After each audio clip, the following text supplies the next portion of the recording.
Nah ini yang orang kadang salah kaprah. Bisa enggak amal sampai mayit? Sebetulnya di dunia ulama perdebatannya bukan masalah sampai tidaknya. Mayitnya ini siapa? Kalau mayit ini soleh jelas. Dawai Nabi man sana sunatan hasanatan falahu ajruha wa ajruman amila biha ila yaumil qiyamah. Orang baik kemudian mengajarkan kebaikan, pasti dia dapat investasi kebaikan itu. Dan siapapun yang meniru dia dapat sahamnya. Itu enggak ada perbedaan antara NU, Muhammadiyah, Wahabi, semuanya sama.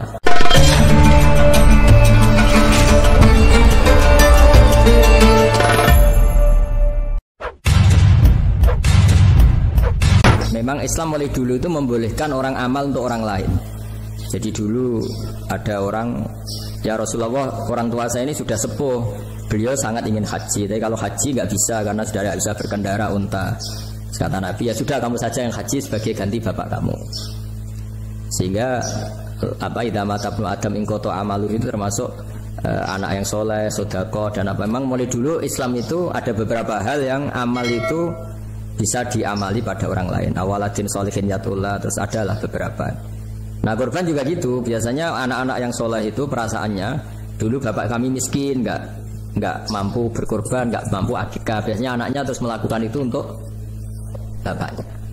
Nah memang jadi perdebatan ulama, apakah kemudian mayit ini dapat pahalanya enggak? Jawabannya gini, kalau mayit itu orang soleh dapat.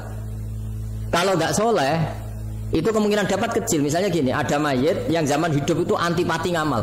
Kok enak duitku sing ilang wong liya nyate gitu. Dia mentalnya mental kikir yang beranggapan kok kenaan tetangga kami, uang kami yang habis, orang lain yang nyate. Terus dia mentalnya gitu dibawa mati. Kemudian anaknya soleh berkorban untuk bapaknya. Nah yang seperti ini ada potensi gak sampai karena dia tidak pernah punya niat. Itu beda dengan orang yang zaman hidup memang ingin korban, cuma secara ekonomi nggak mampu. Makanya pentingnya innamal a'malu binniyat itu di situ. Amal itu terserah niat. Dalam banyak sarah, ya sarah itu penjelasan yang rinci itu dijelaskan. Kenapa orang mukmin masuk surga selama-lamanya padahal dia jadi mukmin hanya 80 tahun. Misalnya kita hidup di dunia kan rata-rata 80 tahun. Karena dia berkomitmen andikan hidup 1000 tahun juga tetap mukmin, andikan hidup 2000 tahun ya tetap mukmin, tetap sholat. Setiap orang sholat perasaannya gitu. Andikan kita hidup 2000 tahun juga tetap seperti ini kan, ya tetap sholat, tetap. Nah, sehingga karena niat itu dia diganjar surga selamanya. Karena dia bayangkan andikan di dunia selamanya juga akan iman selamanya. Nah, orang kafir juga berkomitmen gitu, yang belum berubah maksudnya. Kalau dia hidup ya akan kafir terus. Ya, makanya dia kafirnya 80 tahun, misalnya hukumannya juga neraka yang lama sekali karena. Nah, kira-kira itulah.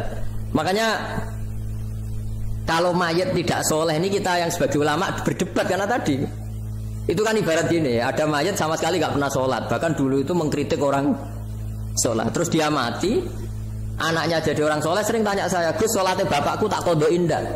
Wong ora salat kok dhewe tak kuat kan.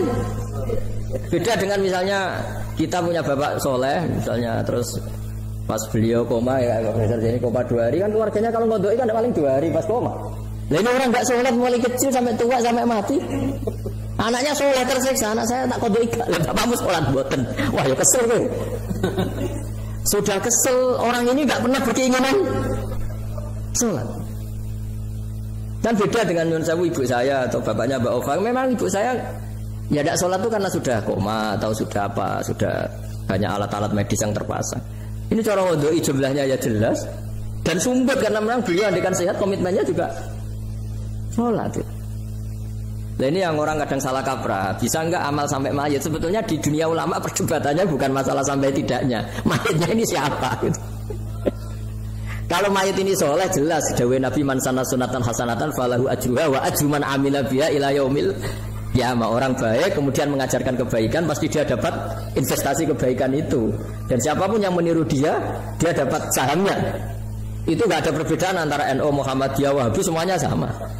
Yang debat itu yang enggak paham. Tak zaman itu yang debat itu yang enggak paham. Wong hadisnya jelas apa? Siapa yang mensyariatkan kebaikan, kemudian kebaikan itu ditiru oleh orang setelahnya, maka dia akan dapat kebaikan itu dan kebaikannya orang yang meniru itu. Itu kan hadis, semoga nggak ada perdebatan sama sekali.